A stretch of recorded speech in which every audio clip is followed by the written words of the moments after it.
Hi అండి. నేను ఎప్పటి నుంచో ఎదురు చూస్తున్న ఒకటైతే నేను ఆర్డర్ పెట్టుకున్నాను అనమాట. అదైతే రావాల్సిన టైంలో రాలేదు. కాకపోతే నేను అనుకున్న టయానికి వస్తే నేను కూడా చాలా బాగా సంతోషించాను. ఏదైతే ఏమైందిలేండి. ఎందుకంటే దేవుడు ఆజ్ఞ లేనిదే మన ఇంటికి ఏది జరగదు, ఏది రాదు. మనం అనుకున్న మాత్రాన అన్నీ జరిగితే ఇక దేవుణ్ణి ఎందుకండి పూజిస్తాము? అసలు దేవుడు మనకు అన్నీ అనుకున్నట్టు జరిగితే దేవుణ్ణి ఎవరూ పూజించరనమాట.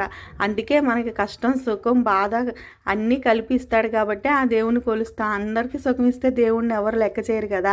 అందుకాక శివుడాజ్ఞ లేనిది చేవైనా కొట్టదు. ఆయన ఎప్పుడు రావాలనుకుంటే అప్పుడే వస్తారు.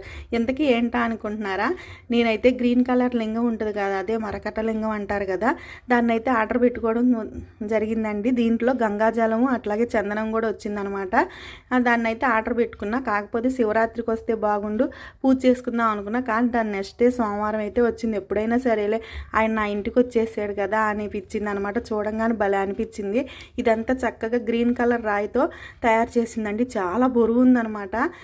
ఇక దీన్ని మనం ఎలా టెస్ట్ చేయాలంటే ఇది ఒరిజినలా కాదా అని, ఇప్పుడు మన ఫోన్ లైటింగ్ కానీ ఏదన్నా లైటింగ్ ఎదురు మనకి దాని మీద కనుక దీన్ని పెట్టి చూస్తే అప్పుడు మనకి ఆ గ్రీన్ కలర్లో లైట్ అనేది వెలుగుతుంది అనమాట. అప్పుడు ఇది ఒరిజినల్ అని మనకు ఇలా లైటింగ్ అయితే వస్తుంది. ఇది ఒరిజినలే అని చెప్పేసి మనం అది ఒరిజినల్ గ్రీన్ రాయి నుంచి చేసిందే అని మనకి తెలుస్తుంది అనమాట. ఈ శివలింగం అయితే అట్లాగే లైట్ వచ్చింది. ఆ సమ్మయ్య మంచిదే ఇచ్చారులే, మంచిదే వచ్చింది అనుకున్నా. ఎట్లయితే ఏమైంది, నా శివయ్య అయితే నా ఇంటికి వచ్చాడండి. ఈ గ్రీన్ కలర్ లింగాన్ని పూజించడం వల్ల ఇంట్లో మనశ్శాంతిగా ఉంటుంది.